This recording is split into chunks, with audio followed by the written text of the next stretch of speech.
When you got a guy like Marcus at his level coming back in here, in his third, fourth year in this program, and he's at such a high level, maybe something that a lot of coaches don't get a coach in their career.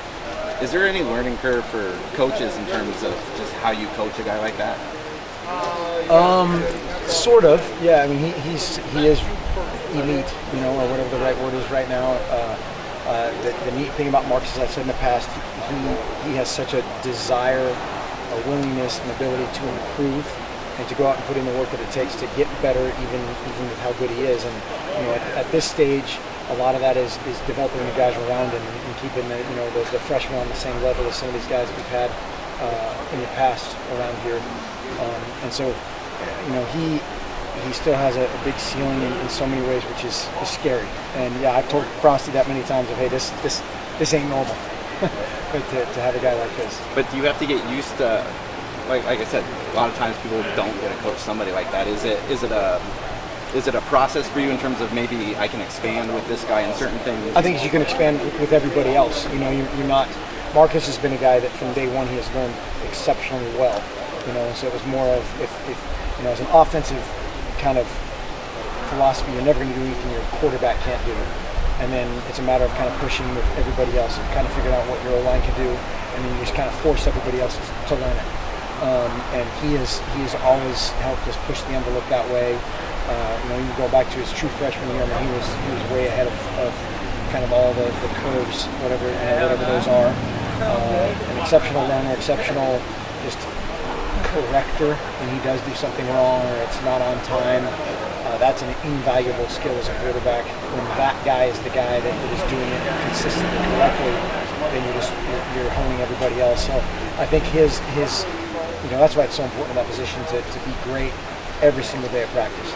That's what we hammer with those guys is be great every single practice, because that affects so many people. It affects your ones and twos on offense. It affects your defense. It affects your coach's mindset and mentality. So it's just vital. And is that kind of a welcome challenge as a coach to be able to have? Oh yeah. It's so much more open-ended. In the run game and the pass game, there's never anybody or never anything that he has made us hold back because of again his either desire or ability to do it. Mark, it was confirmed today that Braxton Miller at Ohio State is out for the season, shoulder thing. Are you aware of that? Does that have a chilling effect at all on how you guys approach what you do? Yeah, I mean, nobody wants that. I mean, nobody wants anybody to get injured. That's an unfortunate reality of this game.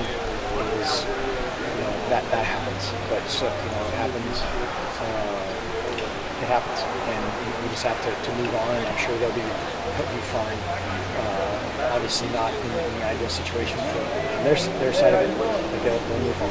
Does that make you want to wrap Marcus in bubble wrap or something like that? Well, everybody. I mean, injuries stink, and that's something that whenever that happens to our guys, that's not fun.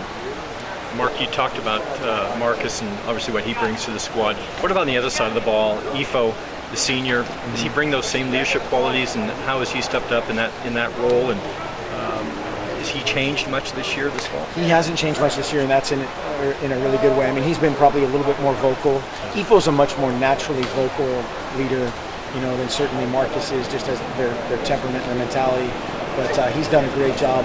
Again, a bunch of young guys on the back end that he's been mentoring along with a couple other veteran guys.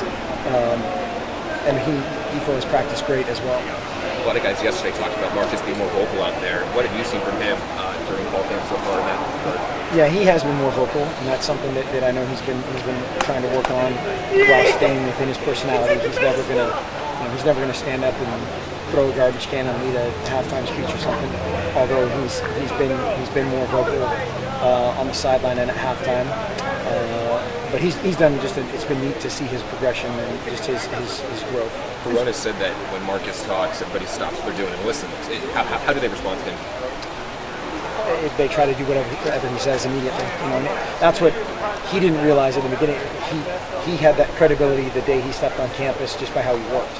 And that guys respect that, whether it's the fifth string scout team linebacker or the starting quarterback, a guy that owns it and sweats out there and works.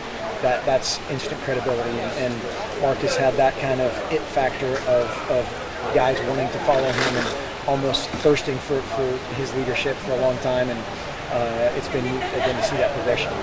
Give me an impression of Marcus lighting a guy up, or what does he do? Does he raise an eyebrow, or? No, it depends. I mean, Marcus has a really good feel for, sometimes that's yelling at a guy. Sometimes that's walking over and putting your arm around him and talking him through it. But that's all kind of the psychology of leadership that I think he's in the upper division level as far as that goes.